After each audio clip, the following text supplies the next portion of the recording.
কিছু মানুষের বন্ধুর সংখ্যা বেশ বড়, তাদের দিন কাটে পার্টি, আড্ডা আর গেট টুগেদারে। আবার অনেকের বন্ধুর সংখ্যা হাতে গোনা। এই অল্প সংখ্যক বন্ধুরাই তাদের জীবনের সঙ্গী। কিন্তু বন্ধুর সংখ্যা কম থাকলে সেই মানুষগুলো আসলে কেমন হন? ব্রিটিশ জার্নাল অব সাইকোলজিতে প্রকাশিত একটি গবেষণা থেকে উঠে এসেছে এমন কিছু বৈশিষ্ট্য যা আপনাকে জানাবে অল্প বন্ধু থাকা মানুষদের বিশেষত্ব। আপনি যদি অল্প কয়েকজনের সঙ্গে বন্ধুত্বে বিশ্বাস করেন, তবে তার মানের উপর গুরুত্ব দেওয়ার প্রতিফলন।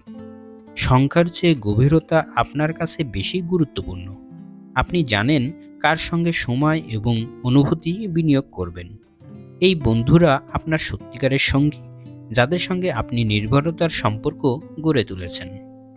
গবেষণায় জানা গেছে, একজন মানুষ গড়ে জীবনে 150 জনের সঙ্গে সম্পর্ক ধরে রাখতে সক্ষম।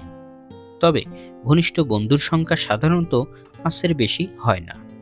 এই সম্পর্কগুলোর গড় স্থায়িত্ব 20 বছরের মতো।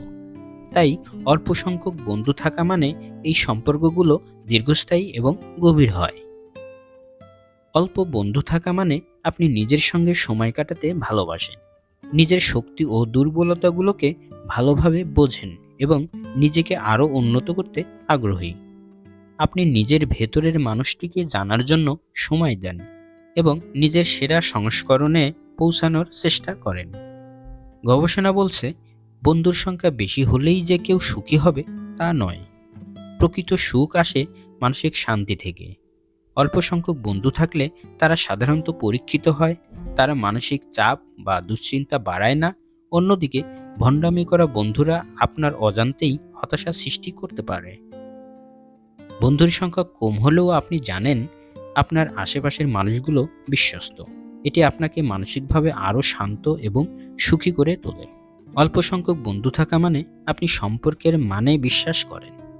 এই বন্ধুত্ব গভীর, দীর্ঘস্থায়ী এবং আপনাকে সুখী করে তোলে। তাই আপনার বন্ধুর সংখ্যা যাই হোক, সেটি মানসিক শান্তি আর জীবনকে সমৃদ্ধ করার জন্য যথেষ্ট।